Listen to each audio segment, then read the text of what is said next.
శ్రీకృష్ణ పరబ్రహ్మణే నమః. నిన్న పురంజనుడు ఒక మంచి అందమైన మేడ గురించి వెతుకుతుంటే అక్కడ ఒక అందమైన మేడ కనిపించింది కదా. ఇక్కడ మేడగా చెప్పబడింది కూడా శరీరంలో గల తల. శరీరంకు పైన చక్కటి ఒక అందమైన తలకాయ ఉంటుంది. దాని మీద ఉన్న వెంట్రుకలే పూలలతలు. తల జుట్టు మీద ఎంతో ప్రత్యేక శ్రద్ధను కనపరుస్తారు మనుష్యులు. వెంకటాచలం వెళ్ళి తలనీలాలు ఇమ్మంటే ఎంత బెంగో కొందరికి. జుట్టును చూసుకుని సమస్త బ్రహ్మాండాలు అందులో ఉన్నట్లు కొందరు సంతోషపడిపోతూ ఉంటారు. చేతులు కాళ్ళు ఇవన్నీ అగర్తలు. లోపల ఉన్నటువంటి ఇంద్రియములు భోగస్థానములు. లోపల రత్నములతో కూడిన వేదికగా చెప్పబడిన హృదయస్థానము. అక్కడ ఈశ్వరుడు ఉంటాడు. అక్కడ ఒక పాన్పు ఉన్నది. దాని మీద మనం రాత్రివేళ నిద్రపోతాం. అంటే ఇంద్రియములు మనస్సు బడిలిపోయి వెనక్కి వెళ్ళిపోయి ఆత్మలో ప్రవేశించి నిద్రపోతాయి.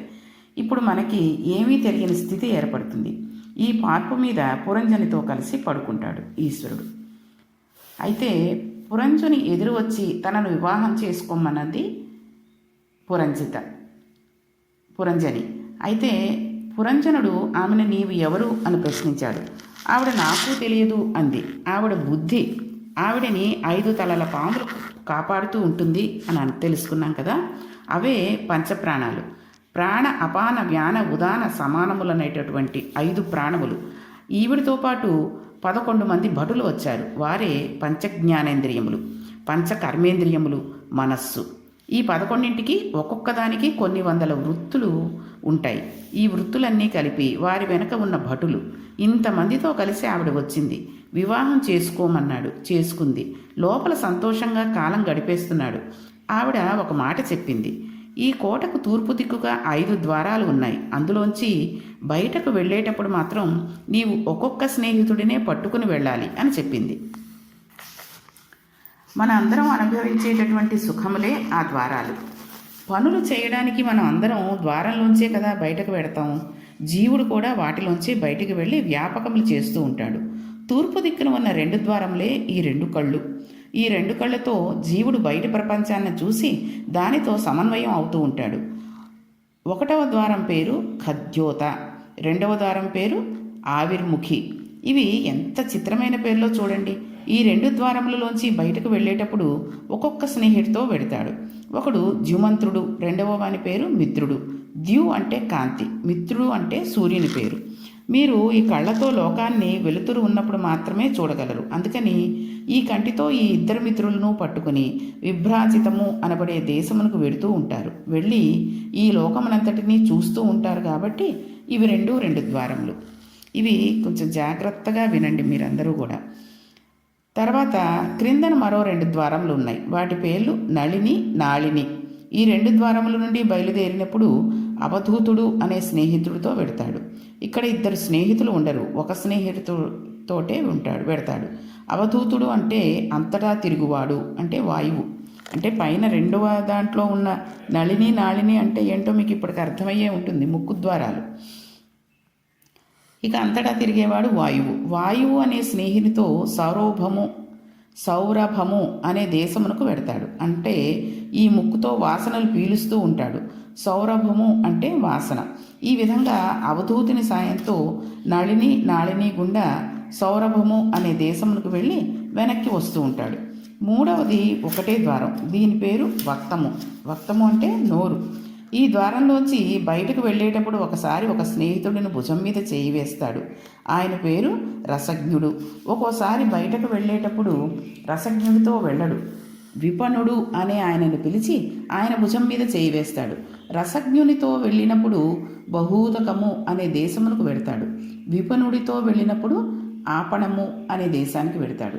రసజ్ఞుడితో వెళ్ళడం అంటే పండుకాయ, అన్నం, పులిహోర, చక్కెర పొంగలి మొదలైనవి నోట్లో వేసుకుని రుచిని తెలుసుకోవడం.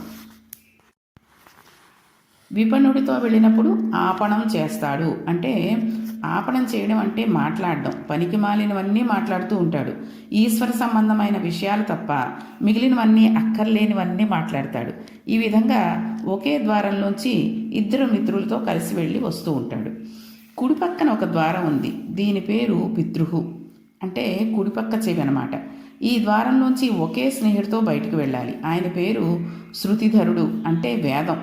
దీనితో వెళ్ళినప్పుడు పాంచాల రాజ్యములకు వెడతాడు. అనగా వేదములో పూర్వభాగమైన కర్మలను చేసి ఇక్కడ సుఖములను స్వర్గాది పైలోకములలో సుఖములను కోరుతాడు. పుణ్యం అయిపోయాక కిందకు తోసేస్తారు.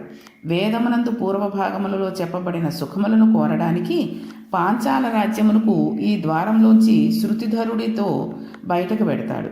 చాలా కాలమైన తర్వాత ఒక గొప్ప గురువు దొరికితే అప్పుడు మాత్రమే ఎడమ చెవి ద్వారంలోంచి బయటకు వస్తాడు. ఇప్పుడు కూడా శృతిధరుడి మీదనే చేయి వేసుకుని బయటకు వస్తాడు. కానీ ఉత్తర పాంచాల రాజ్యమునకు వెడతాడు. ఉత్తర పాంచాల అంటే నివృత్తి మార్గం.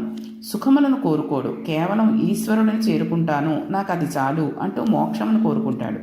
అది వేదము, ఉత్తర భాగము. అందుకని ఎడమ చెవి అనబడే ద్వారంలోంచి వెళ్ళినప్పుడు మోక్షమును కోరుతాడు. ఆ తర్వాత ఉత్తరము నుండి వెళ్ళే ద్వారమునకు దేవహు అని పేరు. అలాగే తూర్పున తిరిగి ఈ కోటకు కింది భాగంలో ఒక ద్వారం ఉంది. అదే మూత్రద్వారం. దాని పేరు దుర్మధుడు. అక్కడ మదమును కల్పించే ఆవేశం ఉంటుంది. ఆ ద్వారంలోంచి బయటకు వెళ్ళినప్పుడు దుర్మధుని భుజం మీద చెయ్యి వేసి సుఖమనే సామ్రాజ్యాన్ని చేరతాడు. ఆ సామ్రాజ్యం పేరు గ్రామికము. పశువులు కూడా పొందుతున్న సుఖమేదో ఆ సుఖమును పొందుతున్నాడు మనుష్యుడు. అందుకని గ్రామికమైన దేశమునకు వెడతాడు. పడమట అంటే వెనక భాగం నందు ఒక ద్వారం ఉంది. అది మలద్వారం. దాని పేరు లుబ్ధకుడు. లుబ్ధకుడు అంటే ఉన్నదానిని బయట పెట్టనివాడు. లోపలే కూర్చుని ఉంటుంది. బలవంతంగా తోస్తే బయటకు పెడుతుంది. అందుకని దాని పేరు వైససము. అలా 2 రకములుగా పెడుతుంది. జీవుడు నేను వెళ్ళను అని ఈ పురమును పట్టుకు కూర్చుంటాడు. ఇందులోంచి బలవంతంగా తీసేస్తారు. అంత పేచీ పెట్టి తన శరీరం మీద, భోగముల మీద, తన ఐశ్వర్యం మీద కాంక్ష పెంచుకున్న వాడిని తరిమి తరిమి ఇదే శరీరంలో అధోభాగమైన ఉన్న ఆపాన వాయు మార్గం గుండా వెళ్ళిపోతాడు. అలా వెళ్ళిపోతే వైససము అనే భయంకరమైన నరకంలో యాత్ర మొదలు పెడతాడు. ఇక ఇన్ని ద్వారాలు ఉన్నాయి. ఇవి కాకుండా తన రాజ్యమునందు ఎందరో ప్రజలు ఉన్నారు.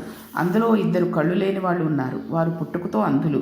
పురంజనుడు వారిద్దరి భుజముల మీద చేతులు వేసి వాళ్ళతో కలిసి వెడుతూ ఉంటాడు. ఒక ఆయన భుజం మీద చేయి వేస్తే ఆయన తీసుకువెడుతూ ఉంటాడు. కళ్ళు లేనివాడు ఆయన నడిపిస్తే ఈయన నడుస్తూ ఉంటాడు. అలా తీసుకువెళ్ళి ఆయనను నిర్వాక్ అని పిలుస్తారు. కళ్ళు లేనివాడు ఇంకొక ఆయన ఉంటాడు. ఆయన పేరు దిశస్కృత్. ఆయన భుజం మీద చెయ్యి వేసి ఆయన ఏమి చేయమంటే అది చేస్తూ ఉంటాడు. వాళ్ళిద్దరికీ కళ్ళు ఉండవు. ఏమంటే ఇదేదో నిజంగా జనాలు అనుకుంటున్నారేమో, మనుషులు కాదు, మనలో ఉన్నటువంటి వాటినే చెప్తున్నారు ఇక్కడ. వీళ్ళిద్దరూ ఎవరనుకుంటున్నారు? రంధ్రములు లేనటువంటి కాళ్ళు గుడ్డివి. వాటిని ఎక్కడికి వెళ్ళమంటే అక్కడికి వెడతాయి. భాగవతమును వినడానికి వెళ్ళమన్నా వెడతాయి, దేవాలయానికి వెళ్ళమన్నా వెడతాయి, చూడకూడని ప్రదేశములకు వెళ్ళమన్నా వెడతాయి. వీటికి కళ్ళు లేవు. ఎక్కడికి తీసుకెళ్ళమంటే అక్కడికి వెళ్ళిపోతాయి. ఇంకొక అంధుడి మీద చేయి వేసి వాడు చెప్పినవి చేస్తూ ఉంటాడు. చేతులకు కన్నములు ఉండవు. వాటిని ఏమి చేయమంటే దానిని చేస్తూ ఉంటాయి. ఈశ్వర పూజ చేయమంటే పూజ చేస్తాయి, ప్రసాదం పుచ్చుకోమంటే పుచ్చుకుంటాయి, నమస్కారం చేయమంటే చేస్తాయి. అయితే దిక్కుమాలిన పనులు చేయమంటే కూడా చేసేస్తూ ఉంటాయి. వాటికి ఏమీ స్వాతంత్రం ఉండదు. పట్టుపురుగు తన నోటి నుంచి వచ్చిన పట్టుతో గూడు కట్టుకుని పట్టుకాయలో పడుకుని ఉంటుంది. ఆ పురుగు చుట్టూ ఉన్న దారం మీద ఒకడు కన్ను వేస్తాడు. కన్ను వేసి వాడికి పట్టుకాయలో ఉన్న పురుగు చచ్చిపోవాలి, దారం తక్కాలి. వేరుగా దారమును కోసేస్తే దారం ముక్కలైపోతుంది. అందుకని ఆ పట్టుకాయలను తీసుకువెళ్ళి మరుగడి నీళ్లలో వేసేస్తాడు. లోపల ఉన్న పురుగు తాను కట్టుకున్న గూటిలో తాను ఉడికి చచ్చిపోతుంది. అప్పుడు తీసుకువెళ్ళి ఒక కండకు పెట్టి దారమును ఒలిచేసుకుంటాడు. కాయలను కాకులకు విసిరేస్తాడు. అలా తాను చేతులతో చేసిన దుష్కరముల చేత తానే బంధింపబడుతూ ఉంటాడు. అందుకని 2 గుడ్డివాళ్లతో తిరుగుతున్నాడు అన్నారు. ఇటువంటి వాడు విషూచుడు అనబడేవాడితో అంతఃపురములో భార్యాబిడ్డలతో ఎప్పుడూ సుఖములను అనుభవిస్తూ ఉంటాడు. ఇటువంటి వాడు ఒక రోజున గుర్రం ఎక్కాడు. దానికి ఒక పక్కన 11 మంది సేనాపతులను పెట్టుకున్నాడు.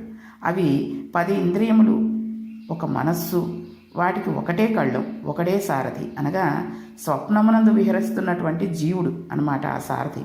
జాగృతిలో లేచి ఉండగా తాను ఏ పనులు చేస్తున్నాడో అవే స్వప్నంలో కనబడతాయి.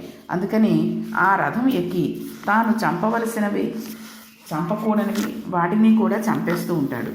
అంటే తాను చెయ్యవలసినవి, చెయ్యకూడని పనులు కూడా చేసేస్తూ ఉంటాడనమాట. చంపకూడని వాటిని చంపడం వలన అవి అన్నీ పగబడతాయి. పగబట్టి ఇనుప కొమ్ములు ధరించి కూర్చున్నాయి. నీవు కోటలో నుండి బయటికి వస్తే నీ పని పడతాం అని అన్నాయి. అంటే చెయ్యకూడని పనులు పాపాలై జీవుడు కనుక శరీరం నుంచి బయటకు వస్తే కట్టి కొడపడానికి సిద్ధపడుతున్నాయన్నమాట. అటువంటి స్థితిలో తిరిగి ఇంటికి వచ్చాడు. భార్యను చూశాడు. అయ్యో, నిన్ను విడిచిపెట్టి వెళ్ళిపోయాను, నువ్వు బాగున్నావా అన్నాడు. ఆవిడ అలకా గృహంలో ఉంది. అంటే మరల సాత్విక బుద్ధి యందు ప్రవేశించాడు. ఇలా ఉండగా ఉండగా కొన్నాళ్ళకి ఆవిడ చాలా పెద్దదైపోతుందేమోనని అనుమానం వచ్చింది అని అప్పుడు మెల్లిమెల్లిగా బుద్ధి యందు స్మృతి తప్పుతోంది. వీటికి అనుమానం రాగానే ఒక రోజున స్నానం చేసి ఉజ్వలము అనే వస్త్రం కట్టుకుని వచ్చింది. అబ్బో, మా ఆవిడికి యవ్వనం తరగడం ఏమిటి అనుకున్నాడు. మళ్ళీ కౌగిలించుకున్నాడు. ఉజ్వలము అంటే తన బుద్ధి యందు తనకు భ్రాంతి. చూడండి, మనసు ఎటో చేసేస్తూ ఉంటుంది, బుద్ధి ఎటో వెళ్ళిపోతూ ఉంటుంది. మళ్ళీ బాబోయ్ చాలా తప్పులు చేస్తున్నామేమో, సరిగ్గా ఉందాం అనుకుంటాడు. కానీ ఆ బుద్ధి పోదు కదండి, మళ్ళీ మామూలు అయిపోతూ ఉంటుంది. అది ఇక్కడ ఉజ్వలము అంటే చెప్తున్నారు ఇక్కడ. ఇంకా అన్నీ మర్చిపోతూ ఉంటాడు, ఒక్కటి జ్ఞాపకం ఉండదు. దీపం వెలిగించడం మర్చిపోయి పూజ చేసేస్తాడు, బొట్టు పెట్టుకోవడం మర్చిపోయి సంధ్యావందనం చేసేస్తాడు. ఒక్కొక్కటి మర్చిపోతున్నాడు. అయినా నా అంతటి వాడిని నేను అంటూ ఉంటాడు. ఇటువంటి స్థితిలో మెల్లమెల్లగా ఇలా జరుగుతూ ఉంటే చండవేగుడు అనబడే ఒక గంధర్వుడు చూశాడు. ఈ కోటను స్వాధీనం చేసుకోవాలి అని అనుకున్నాడు. ఆయన దగ్గర 360 మంది మగ సైన్యం, 360 మంది ఆడ సైన్యం ఉన్నారు. 360 మంది మగ సైన్యం తెల్లగా ఉంటారు, 360 మంది ఆడ సైన్యం నల్లగా ఉంటారు. అంటే మీకు అర్థమైపోయి ఉంటుంది, తెల్లగా ఉండేవాడు పగలని, నల్లగా ఉండేవాడు రాత్రులని. అంటే రాత్రులు నలుపు, పగళ్ళు తెలుపు. వీళ్ళే శుక్లపక్ష కృష్ణపక్షములుగా ఉంటారు. వీళ్ళు ఎప్పుడూ కలిసి ఉంటారు. వీళ్ళు వచ్చి ఈ కోటను బద్దలు కొడదామని చూశారు. అంటే శరీరమును పగలగొడదామని చూశారు. ఈలోగా వీళ్ళతో పాటు కాలకన్య కలిసింది. కాలకన్య అంటే కాలస్వరూపమైన వాడే ఈశ్వరుడు. ఈ కాలకన్య వివాహం చేసుకోవాలని అనుకుంది. ఆవిడని ఎవరూ వివాహం చేసుకోవడానికి ఇష్టపడలేదు. అంటే ఈశ్వరుని ఎవరూ పూజించడానికి ఇష్టపడరు కదండి, అందుకని ఈ రకంగా చెప్తున్నారు. ఎవ్వరూ ఒప్పుకోవడం లేదు. బ్రహ్మజ్ఞాని కదా, ఈయనకు ఏమి బాధ ఉంటుందని ఒక రోజున నారదుడు కనబడితే ఆయనను తనను పెళ్లి చేసుకోవలసినది అడిగింది కాలకన్య. అప్పుడు ఆయన, నీవు నాకు అక్కర్లేదు, నిన్ను చేసుకోను అన్నాడు. కాలకన్య కాబట్టి ఆమె మృత్యురూపమై శరీరమును పడగొట్టేయగలదు, కానీ బ్రహ్మజ్ఞాని అయిన నారదుడిని ఏమీ చేయలేదు. బ్రహ్మజ్ఞానం ఉన్నవాడిని కాలం ఏమీ చేయలేదు. అందుకని ఆమె నారదుడికి ఒక శాపం ఇచ్చింది. నువ్వు ఎక్కడా స్థిరంగా ఉండకుండా 3 లోకాలలో తిరుగుతూ ఉండు అని నారదుని శపించింది. అప్పుడు నారదుడు, నాకు బెంగలేదు, నామం చెప్పుకుంటూ 3 లోకాలను తిరుగుతూ ఉంటాను అన్నాడు. బ్రహ్మజ్ఞానికి కోపం ఉండదు. ఆయన, నీవు నన్ను శపించావు, కానీ నీకు ఒక మాట చెబుతున్నాను విను. నువ్వు కాలకన్యవి, నిన్ను ఎవరూ పెళ్లి చేసుకోరు అన్నాడు. ఈ మాటలకి కాలకన్య ఏమంది అనే విషయాన్ని తర్వాత తెలుసుకుందాం. ఇప్పుడు దీన్ని బట్టి మనం ఇవాళ చేసిన పారాయణలో మన శరీరంలోండే అవయవాలు, తర్వాత మన మనస్సు, ఇంద్రియాలు అన్నీ ఏ రకంగా పాడైపోతున్నాయి, వాటిని ఏ రకంగా మనం ఒక తాటి మీదకి తీసుకొచ్చి వాటిని ఎలా ఉపయోగించుకోవాలి అనే విషయాన్ని మనకి భాగవతం సందర్భంగా చెబుతూ, భాగవతంలో ఒక కథగా చెబుతూ మనకి చెప్పారు. కాబట్టి మనం ఈ విషయాలన్నింటినీ కూడా మర్చిపోకుండా చక్కగా జ్ఞాపకం ఉంచుకుని ఈ రకంగా మన మనస్సులని, అంటే మన నోటిలోంచి చెడు మాటలు పోకుండా, మన చెవుల్లోంచి చెడు మాటలు వినకుండా, మనస్సు అదుపు తప్పకుండా చూసుకుంటూ జాగ్రత్త పడుతూ ఉందాం. ఇక రేపటి పారాయణంలో మిగిలిన విషయాలు తెలుసుకుందాం. శ్రీకృష్ణ పరబ్రహ్మణే నమః.